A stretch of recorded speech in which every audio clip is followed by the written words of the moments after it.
दोस्तों, किसी के भी मन की बात को जानने के लिए 3 तरीके होते हैं, लेकिन इन तीनों तरीकों को समझना बहुत ही आवश्यक है। यदि आप इन तीनों तरीकों को समझ लेते हैं तो आप किसी के भी मन की बातों को बड़ी ही आसानी से जान सकते हैं, समझ सकते हैं। तो चलिए इसे एक बुद्ध कहानी के माध्यम से समझते हैं कि किस तरह से आप दूसरों की मन की बातें जान सकते हैं, समझ सकते हैं। बहुत समय पहले की बात है। एक छोटा सा गांव था। उस गांव में 2 भाई रहा करते थे। बड़ा भाई अंधा था, जिस कारण वो घर पर ही बैठा रहता था, और छोटा भाई खेती किया करता था। लेकिन खेतों में अधिक जानवर आने से पूरी फसल नष्ट हो जाती थी, जिस कारण छोटा भाई बहुत परेशान हो गया था। तभी उसे एक तरकीब सूझी। एक दिन उसने सोचा कि खेतों में से जानवरों को भगाने के लिए क्यों ना मैं अपने बड़े भाई की मदद लूं। वैसे भी बड़े भैया अंधे हैं, अगर वो खेत में बैठे रहेंगे तो जानवरों की आहट आने पर उन्हें वो जोर से चिल्लाकर भगा सकते हैं, जिससे हमारी फसलें बच सकती हैं। इसीलिए मैं उन्हें खेत में बैठा देता हूँ। ये सब सोच विचार करने के बाद उसने अपने खेत में ही एक छोटी सी झोपड़ी तैयार की और अपने अंधे बड़े भाई को उस खेत में बैठा दिया और उनसे कहा, भैया, अगर कोई जानवर की आहट आपको सुनाई दे तो आप जोर जोर से चिल्लाना। ये सुनकर वो जानवर यहाँ से भाग जाएंगे और हमारी फसलें नष्ट होने से बच जाएंगी। बड़ा भाई बड़े ही सहज रूप से अपने छोटे भाई की बात मान लेता है और वो उस दिन से ही खेत में रहना शुरू कर देता है। जब भी किसी जानवर की आहट उसे सुनाई देती तो वो तुरंत जोर जोर से चिल्लाना शुरू कर देता, जिससे वो जानवर उसके खेतों से भाग जाते। ऐसा करते करते कई दिन बीत चुके थे। तभी एक दिन उसके खेत में एक हिरन भागता हुआ आता है और वह खेत के बांध को तोड़कर वहां से भाग गया। लेकिन उसी हिरन का पीछा करते हुए एक राजा भी उसी खेत में आ पहुंचा। तभी राजा की नज़र उस अंधे भाई पर पड़ती है। राजा उस व्यक्ति से कहता है, देखो, मैं यहाँ पर एक जानवर का पीछा करते हुए आया हूँ, क्या तुमने उस जानवर को यहाँ पर देखा है? इस पर वो व्यक्ति कहता है, हे राजन, मैं तो अंधा हूँ, मैं भला किसी जानवर को कैसे देख सकता हूँ? लेकिन मैं आपको इतना जरूर बता सकता हूँ कि जो जानवर मेरे खेतों से होकर भागा है वो आपके लायक नहीं है। आप उसके पीछे अपना समय यूं ही बर्बाद कर रहे हैं। राजा उस अंधे व्यक्ति की बात सुनकर बड़े ही अचरज में पड़ गया। वो ये सोचने लगा कि आखिर ये तो अंधा है, फिर इसे कैसे पता कि जिस हिरन को मैं तलाश कर रहा हूँ वह हिरन मेरे लायक है ही नहीं। ये अंधा व्यक्ति मुझे ये बात कैसे बता सकता है? तभी राजा उस अंधे व्यक्ति से कहता है, कहीं तुम मुझसे झूठ तो नहीं बोल रहे? एक तरफ तुम ये कहते हो कि तुम अंधे हो और दूसरी तरफ तुम ये भी कह रहे हो कि जो जानवर यहाँ से भागा है वो मेरे लायक नहीं है। इस पर वो अंधा व्यक्ति कहता है, हे राजन, जिसे आप हिरन समझ रहे हैं, असल में वो एक हिरन नहीं है बल्कि एक हिरनी है, और वो भी गर्भवती है। और जहाँ तक मुझे ज्ञान है, मैंने कभी किसी राजा को किसी गर्भवती हिरनी का शिकार करते हुए नहीं सुना है, और इसी कारण मैं आपसे ये कह रहा हूँ कि वो हिरनी आपके लायक नहीं है। आप उसके पीछे अपना समय बर्बाद ना करें।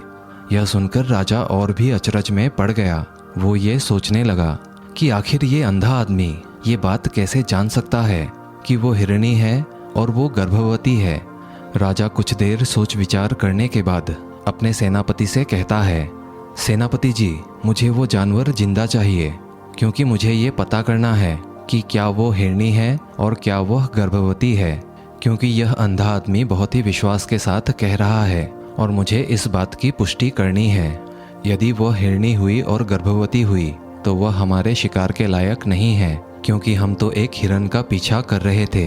इसीलिए जाओ और पता करो कि क्या वो हिरनी है। सेनापति राजा से आज्ञा लेकर आगे की ओर बढ़ जाता है और कुछ देर बाद जब वह वापस लौटकर आता है तो वह राजा को कहता है, हे राजन, इस अंधे आदमी ने जो भी बातें कही हैं वो बिल्कुल सही है। वो एक हिरनी ही है और वह गर्भवती भी है। यह सुनकर राजा आश्चर्यचकित रह गया। उसे समझ नहीं आ रहा था कि एक अंधा आदमी कैसे पता कर सकता है कि वो एक हिरनी है और तो और वह गर्भवती है।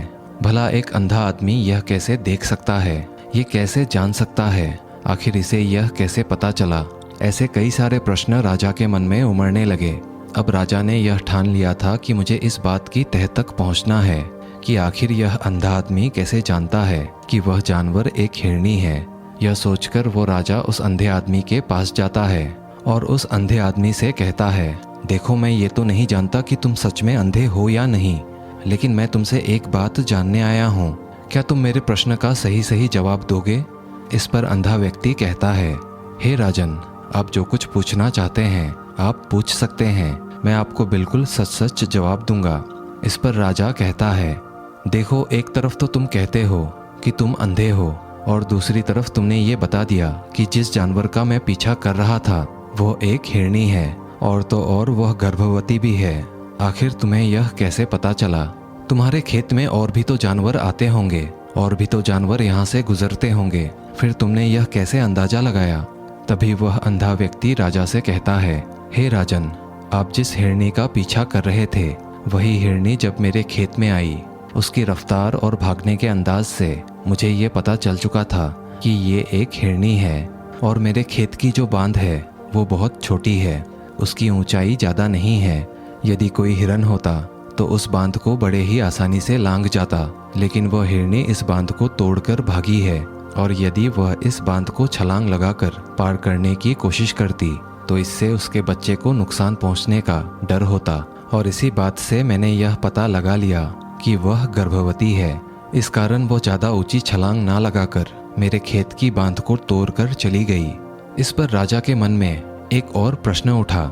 राजा ने कहा, किंतु तुम्हें कैसे पता चला कि वह एक हिरनी ही है? और भी तो कोई जानवर यहाँ पर आ सकते हैं। इस पर वह अंधा व्यक्ति कहता है, मैं पूरा दिन सुबह शाम यहीं पर बैठा रहता हूँ और मेरी सुनने की शक्ति बहुत ही तेज है। मैं ये जान जाता हूँ कि कौन सा जानवर मेरे खेत में आया है और उसी के अनुसार मैं जोर जोर से चिल्लाता हूँ ताकि वो मेरे खेत से भाग जाएं और मेरे खेत की फसलों को नष्ट ना कर पाएं। राजा उस अंधे व्यक्ति की बात सुनकर पूरी तरह से संतुष्ट हो चुका था। वो मन ही मन सोच रहा था कि भले ही यह आदमी अंधा हो, लेकिन ये बहुत ही ज्ञानी मालूम पड़ता है। इस आदमी से कुछ ना कुछ काम तो निकलवाना ही चाहिए। ये विचार लिए हुए राजा अपने महल की ओर लौट जाता है। राजमहल पहुंचने के बाद राजा उस अंधे व्यक्ति से कहता है, आप तो बड़े ज्ञानी व्यक्ति हैं, आपको किसी भी बात का पता बड़े ही आसानी से चल जाता है। आज मैंने आपको यहाँ पर इसलिए बुलाया है क्योंकि मैं ये जानना चाहता हूँ कि मेरी पत्नी प्रतिव्रता है कि नहीं। इस पर वो अंधा व्यक्ति कहता है, हे राजन, ये कैसा प्रश्न हुआ? इस पर वो राजा कहता है, मैंने आपसे बिल्कुल उचित प्रश्न किया है, मुझे इस प्रश्न का उत्तर दीजिए। इस पर वो अंधा व्यक्ति कहता है, हे राजन, ये सारी बातें जाने दीजिए, आपकी शादी को इतने साल बीत चुके हैं, फिर ये बात अभी क्यों आप जानना चाहते हैं? आपके मन में ऐसे प्रश्न क्यों उठ रहे हैं? इस पर राजा जिद करते हुए कहता है, देखिए, आपको मुझे इस प्रश्न का उत्तर तो देना ही होगा। यदि आप मुझे इस प्रश्न का उत्तर नहीं देंगे तो मैं आपको मृत्यु दंड दे दूंगा। राजा के मुंह से यह बात सुनकर वह अंधा व्यक्ति कहता है, हे राजन, यदि आप इस प्रश्न का उत्तर चाहते हैं तो उसके लिए आपको मेरा एक काम करना होगा। राजा कहता है, बोलो मुझे क्या काम करना होगा? इस पर व्यक्ति कहता है, इसके लिए आपकी पत्नी को मेरे साथ कमरे में अकेले छोड़ना होगा। उस अंधे व्यक्ति की यह बात सुनकर राजा पहले तो क्रोधित हो जाता है, लेकिन फिर कुछ सोच विचार करने के बाद वह उस व्यक्ति की बात मान लेता है और अपने सेनापति को आदेश देता है, सेनापति, इस व्यक्ति को और मेरी पत्नी को कमरे में कुछ देर के लिए अकेले छोड़ दिया जाए। सेनापति बिल्कुल वैसा ही करता है। अब राजा की पत्नी एक कमरे में बंद हो जाते हैं। तभी वो अंधा आदमी राजा की पत्नी से कहता है, मुझे आपको छूना है। इस बात पर रानी अत्यधिक क्रोधित हो जाती है और उस अंधे आदमी को एक डंडा पकड़कर पीटने लगती है। इस तरह से उन्होंने उस अंधे आदमी की खूब पिटाई की। इसके बाद वह अंधा आदमी किसी तरह से अपनी जान बचाकर वहां से भाग निकलता है और वह राजा के पास पहुंचता है और वह राजा से कहता है, हे राजन, आपकी पत्नी प्रतिव्रता नहीं है। ये बात सुनकर राजा अत्यधिक क्रोधित हो जाता है और राजा अपनी तलवार निकालकर सीधा अपनी पत्नी की ओर जाता है और क्रोधित होकर अपनी रानी से कहता है, रानी जी, आज मैं आपसे जो भी सवाल करने वाला हूँ उसका मुझे सच सच जवाब दीजिएगा, और यदि आपने एक शब्द भी झूठ कहा तो मैं आपका अभी सर धड़ से अलग कर दूंगा। तभी आगे वो राजा कहता है, मुझे बताइए, क्या आप प्रतिव्रता हैं या नहीं? इस पर रानी कहती है, हे राजन, आप भले ही मुझे जान से मरवा दीजिए, लेकिन मैं प्रतिव्रता नहीं हूँ। राजा ये बात सुनकर बहुत ही खुश होता है क्योंकि उस अंधे आदमी ने जो भी कहा था वह बिल्कुल सच था। यह बात सुनकर तुरंत ही राजा उस व्यक्ति के पास पहुंचता है और उस अंधे आदमी से कहता है, तुम्हें कैसे पता चला कि मेरी पत्नी प्रतिव्रता नहीं है? इस पर वह अंधा आदमी कहता है, हे राजन, बड़ी ही सीधी सी बात है। मैंने तो आपकी पत्नी से बस यही कहा था कि मुझे आपको छूना है। और इस बात पर वह इतना क्रोधित हो उठी कि उन्होंने गुस्से में आकर मुझे डंडे से पीटना शुरू कर दिया। और भला कोई मर्द किसी और औरत को कैसे छू सकता है? लेकिन उन्होंने ना आओ देखा ना ताओ, बस डंडे मुझ पर बरसाने शुरू कर दिए। वह भी तो एक छूना ही हुआ। और एक प्रतिव्रता नारी कभी भी पराये मर्द को नहीं छूती। जब मैंने उन्हें छूने के लिए आज्ञा मांगी थी तब उस वक्त वो मुझे मना कर सकती थी, लेकिन उन्होंने तो मुझे पीटना शुरू कर दिया और देखते ही देखते उन्होंने मेरे पूरे शरीर को छू लिया। अब आप ही बताइए, ऐसी स्त्री कैसे प्रतिव्रता हो सकती है? इस पर राजा कहते हैं, तुम तो बड़े ज्ञानी मालूम पड़ते हो। अच्छा ठीक है, तुम मेरे और एक प्रश्न का जवाब दो। यदि तुमने मुझे इस प्रश्न का सही जवाब दे दिया तो मैं तुम्हें यहाँ से जाने दूंगा। आगे राजा उस अंधे आदमी से कहता है कि तुम मुझे यह बताओ, क्या मैं सच में अपने पिताजी का ही बेटा हूँ या फिर किसी और का? इस पर वो अंधा कहता है, हे राजन, इस बात का आपसे क्या लेना देना? आप किसी की भी औलाद हों, आखिर आप हैं इस राज्य के राजा, इसलिए इस प्रश्न को जाने दीजिए। लेकिन राजा कहता है, नहीं, मुझे इस प्रश्न का सही जवाब चाहिए, अन्यथा ये प्रश्न मुझे हमेशा परेशान करता रहेगा। इसीलिए मैं इसका सही जवाब जानना चाहता हूँ। यदि तुम इसका सही जवाब दे देते हो तो तुम यहाँ से जा सकते हो, मैं तुम्हें नहीं रोकूंगा। इस पर वह अंधा आदमी कहता है, हे राजन, इसके लिए तो मुझे आपके माँ के पास भी जाने की कोई आवश्यकता नहीं है। मैं आपको अभी ये बता सकता हूँ कि आप किसकी औलाद हैं, लेकिन उससे पहले मैं चाहता हूँ कि आप मुझसे एक वादा करें कि आप मेरे पर क्रोध नहीं करेंगे। राजन ने कहा, मैं तुमसे वादा करता हूँ कि मैं तुम पर क्रोध नहीं करूँगा। इसके बाद वह अंधा आदमी राजा से कहता है, आप हैं तो अपने ही पिता के पुत्र, लेकिन आप पर एक कंजूस सेठ की छाया पड़ी हुई है। ये सुन राजा बहुत ही क्रोधित हो उठा और वह तुरंत तलवार निकालकर अपने माँ के पास जा पहुँचा। वह वहाँ पर पहुँचने के बाद अपनी माँ से कहता है, माँ, मुझे सच बताइए, क्या मैं अपने ही पिता का पुत्र हूँ या नहीं? यदि आपने मुझे सही नहीं बताया तो मैं यहीं पर अपने प्राण त्याग दूंगा। मुझे बताओ कि क्या सच है? इस पर उस राजा की माँ कहती है, बेटा, तू है तो अपने ही पिता का पुत्र, लेकिन तुम्हारे ऊपर एक कंजूस सेठ की छाया पड़ी हुई है। जब मैं एक बार नहाने के बाद अपना मुंह आईने में देख रही थी, तभी उस कांच के पीछे मुझे एक कंजूस सेठ नजर आता है और उसी की छाया तुम पर पड़ चुकी है। ये सुन राजा बहुत ही खुश हो जाता है और वह तुरंत दौड़ा उस अंधे आदमी के पास पहुंचता है और उस अंधे आदमी से कहता है, तुम्हें ये कैसे पता चला कि मुझ पर एक कंजूस सेठ की छाया पड़ी हुई है? इस पर वह अंधा व्यक्ति कहता है, हे राजन, आपने मुझसे कई सारे सवाल पूछे जिसका जवाब मैंने आपको सही दिया है। यदि कोई और राजा होता मुझे इसके बदले में ढेर सारे इनाम मिल चुके होते, लेकिन अब तक आपने मुझे एक फूटी कौड़ी भी नहीं दी है। इस बात से ही मैंने अंदाजा लगा लिया था कि आप बहुत ही कंजूस हो। यह बात सुनकर राजा जोर से हंसने लगा और कहता है कि आप जो भी मांगेंगे मैं आपको वह चीज़ अवश्य ही दूंगा, लेकिन मुझे यह बताओ कि तुम्हें कैसे पता चल जाता है कि कौन सी बात सही है और कौन सी गलत? तुम किसी भी बात का इतना सटीक और सही जवाब कैसे दे पाते हो? इस पर वह अंधा आदमी कहता है, हे राजन, मैं तो वैसे भी अंधा हूँ। अगर मेरी आंखें होती तो मैं किसी की भी मन की बातें बड़ी ही सरलता से जान लेता। मन की एक भाषा होती है और ये भाषा मनुष्य के शरीर के व्यवहार के रूप में देखी जा सकती है। उसकी आँखों से, उसकी होंठों से, उसके काम करने के तरीके से, उसकी क्रियाओं से पता किया जा सकता है कि उसके मन में क्या चल रहा है। उसके आधार पर हम किसी के भी मन की बातें जान सकते हैं। लेकिन मैं तो अंधा हूँ, मैं देख नहीं सकता, इसलिए मैं क्रियाओं से देखता हूँ। यदि मुझे कुछ बात जाननी हो तो मुझे अगले आदमी को कुछ काम देना पड़ता है, जिस पर वो व्यक्ति किस प्रकार काम करता है, किस तरीके से इस काम को करता है, उसके आधार पर ही मैं ये बात पता कर पाता हूँ कि उसके मन में क्या चल रहा है। तभी वो राजा कहता है, तो क्या इसका अर्थ ये हुआ कि मैं भी किसी के भी मन की बात जान सकता हूँ? इस पर वह अंधा आदमी कहता है, हे राजन, अवश्य ही जान सकते हैं। आप भी किसी भी व्यक्ति के मन की बात जान सकते हैं, किंतु उससे पहले आपको अपने ऊपर काम करना होगा, और वह काम है अपने मन को शांत करना, अपने मन को वर्तमान में लाना होगा, जिसके लिए मैं आज आपको 3 तरीके बताने वाला हूँ। और ये तीनों तरीके बड़े ही आसान और सरल है। किंतु हे राजन, उससे पहले आपको एक काम करना होगा, अपने मन को एकाग्र करना होगा। जब हम अपने मन को एकाग्र करते हैं, अपने मन को वर्तमान में लाते हैं, तो हम दूसरे की मन की बात जान सकते हैं, क्योंकि वह आदमी अभी भी अपने मन में वर्तमान में ही सोच रहा है, और हमें भी मन को वर्तमान में ही लाना होगा, तभी हम उसकी मन की बातें जान सकते हैं। यदि हम अतीत में हुई घटनाओं के बारे में सोच रहे हैं, तो वह जो अगला आदमी वर्तमान में सोच रहा है, वर्तमान में अपने मन में बात कर रहा है, वह हम कैसे जान पाएंगे?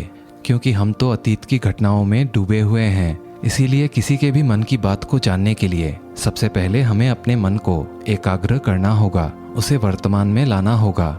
आगे वो अंधा व्यक्ति राजा से कहता है, हे राजन, जो 3 तरीके मैं आपको बताने वाला हूँ, इन 3 तरीकों से बड़े ही आसानी से आप किसी भी व्यक्ति के मन की बात को जान सकते हैं। उसके बाद वह अंधा आदमी राजा से कहता है, हे राजन, जो सबसे पहला तरीका है वह है आंखों पर ध्यान देना। किसी व्यक्ति से बात करते वक्त उसकी आंखों पर देखना, उसकी आंखों में ध्यान देना जो सबसे ज़्यादा जरूरी है, क्योंकि आंखें बोलती नहीं पर बहुत कुछ कह जाती है। यदि हम किसी व्यक्ति के आंखों के इशारों को समझना सीख जाएं, हम यह जान पाएंगे कि व्यक्ति के दिमाग में क्या चल रहा है, वह क्या सोच रहा है और अभी वह क्या करने वाला है। मेरे पास आंखें नहीं हैं, लेकिन मैंने अपने गुरु से ये विद्या सीखी है, क्योंकि बहुत सालों पहले मेरी आंखों में रोशनी थी और मैं उस वक्त लोगों की बातें केवल आंखों के माध्यम से ही जान लेता था। इसीलिए अगर आप भी दूसरों की मन की बातें जानना चाहते हैं, तो आपको भी उनकी आंखों पर गौर करना चाहिए। जैसे कि उनका आकार कैसा है, वह कब, कहाँ और किधर देख रहे हैं। यदि उसकी आंखें यहाँ वहाँ घूम रही हैं जब आप उससे बातें कर रहे हैं, कभी ऊपर तो कभी नीचे तो कभी आसपास, या फिर उसकी आंखें खुश नज़र आ रही है या फिर आंखें निराश नज़र आ रही है। जैसे चोर होता है, उसकी आंखों में जब हम देखते हैं तो हमें ये पता चलता है कि अगले ने कोई गलती की है। ठीक उसी प्रकार जब हम किसी चालाक व्यक्ति के आंखों में देखते हैं, तो आपको पता चलेगा कि उनकी आंखों में एक भाषा होती है, एक बहुत ही सीधा और आसान तरीका होता है। यदि आपको ये पता लगाना है कि सामने वाला व्यक्ति आपसे झूठ बोल रहा है या फिर सही, तो आपको उसकी आंखों पर ध्यान देना अति आवश्यक है। यदि आपसे बात करते वक्त वो व्यक्ति अपनी आंखें यहाँ वहाँ घुमा रहा है, ऊपर नीचे, इधर उधर, दाएं बाएं, हर जगह देख रहा है, तो इसका अर्थ ये हुआ कि वह उस बात से बाहर निकलने का कोई रास्ता ढूंढ रहा है। यदि सामने वाला व्यक्ति आपसे कोई झूठ कहने का प्रयास कर रहा है, तो वह आपसे नज़र नहीं मिलाएगा, वह यहाँ वहाँ देखेगा, ऊपर नीचे देखेगा, लेकिन वह आपकी आंखों में आंखें डालकर कभी नहीं देख पाएगा, क्योंकि उसे डर है कि अगर उसने आपकी आंखों में आंखें डालकर देखी तो उसका झूठ पकड़ा जाएगा और लोगों को सच्चाई का पता चल जाएगा। और इसी प्रकार कुछ और भी भाषाएं होती हैं। जब आप किसी की आंखों में आंखें डालकर ये देखना शुरू कर देंगे कि उसके हाव भाव क्या हैं, ठीक उसी प्रकार चेहरे के भी हाव भाव होते हैं, जिससे हम मन की बातें बड़ी ही आसानी से समझ सकते हैं, और इन्हें भी समझना बहुत ज़रूरी है। कभी कभी कोई व्यक्ति अपने चेहरे से जैसे आँख, होंठ और बहुत से जैसे अलग अलग व्यवहार करते हैं। यदि आप किसी व्यक्ति के चेहरे में गौर करेंगे तो आप आसानी से समझ पाएंगे कि वह व्यक्ति निराश है, जब व्यक्ति बहुत उदास है, या फिर वो जब बहुत खुश है, या फिर उसे जीवन में कोई बड़ा दुख है, वह अपने अंदर क्या महसूस कर रहा है। ये सारी बातें हम उसके चेहरे के हाव भाव से पता कर सकते हैं। फिर चाहे इंसान अपनी जुबान से कुछ बोले या ना बोले, लेकिन आप उसके चेहरे से सब कुछ पता कर सकते हैं। आगे वह अंधा व्यक्ति राजा से तीसरा तरीका बताते हुए कहता है, हे राजन, इसी प्रकार तीसरी भाषा भी है, अर्थात तीसरा तरीका भी है, और वह है हाथों के इशारे और शरीर का व्यवहार। मन के विचार को समझने के लिए हमें हाथों के इशारे और शरीर के व्यवहार को समझना बहुत जरूरी है। कोई व्यक्ति जब बात करता है तो आपने देखा होगा कि वो अपने हाथों को हिलाता रहता है, अपने हाथों से इशारा करता रहता है। बातों के साथ साथ जो अपने शरीर का व्यवहार है, यानी बॉडी लैंग्वेज का भी पूरा उपयोग करता है, जिससे हमें ये पता चलता है कि वह व्यक्ति हमारे बातों पर कितना ध्यान दे रहा है और उसके मन में क्या चल रहा है। शरीर के व्यवहार को देखने के लिए उसके हाथ मटकाने, शरीर मटकाने और चेहरे पर बार बार हाथ लाना, हाथों का एक दूसरे से मसलना, ऐसी बहुत सी क्रियाएं होती हैं। उस पर हमें ध्यान देना अति आवश्यक है। मन की बात को समझने के लिए हमें शरीर के व्यवहार को भी समझना पड़ता है। यदि हम इन 3 तरीकों को सही तरीके से ध्यान देकर इन 3 तरीकों को अपने जीवन में अगर अच्छे से समझ लेते हैं तो हम बहुत जल्द किसी भी व्यक्ति की बातें बड़ी ही सहज और सरलता से जान सकते हैं। इसीलिए अगर आपको किसी की मन की बातें जाननी है तो आपको उसकी आंखों पर, उसके चेहरे पर, उसके शरीर के हाव भाव पर और उसके हाथों को ध्यानपूर्वक देखना और समझना होगा, जिससे आप यह समझ पाएंगे कि उसके मन में क्या चल रहा है और वह क्या सोच रहा है। लेकिन उससे पहले आपको अपने मन को एकाग्र करना होगा, शांत करना होगा और अपने मन को वर्तमान में लाना होगा। तभी आप उन व्यक्ति की सभी क्रियाओं पर ध्यान दे पाएंगे, उन्हें समझ पाएंगे। अन्यथा अगर आप अतीत की घटनाओं में व्यस्त हैं, भविष्य की योजनाओं में व्यस्त हैं, तो आप उस व्यक्ति की हाव भाव पर कभी ध्यान ही नहीं दे पाएंगे और ना ही आप ये समझ पाएंगे कि उस व्यक्ति के मन में क्या चल रहा है, वो क्या सोच रहा है। आपने देखे होंगे कि ऐसे कई बड़े संत महात्मा हैं जो बड़े ही शांति से आपको देखते हैं और आपको देखकर ही ये बता देते हैं कि आपके मन में क्या चल रहा है, आप उनसे क्या जानने आए हैं। और इसका सबसे बड़ा प्रमुख कारण यही है कि वह आपको पढ़ सकते हैं, क्योंकि उनका मन एकाग्र है, शांत है और यही कारण है कि वो आपकी मन की बातें बड़ी ही सरलता से समझ जाते हैं। दोस्तों, यदि आपने अभी तक पूरी कहानी को सुना है तो मैं आपसे एक छोटा सा अनुरोध करना चाहता हूँ। कृपया इस चैनल को सब्सक्राइब करें ताकि मैं आपके लिए ऐसी ही ज्ञान से भरपूर कहानियाँ ला सकूँ। मिलते हैं अगले वीडियो में, तब तक के लिए नमो बुद्धाय।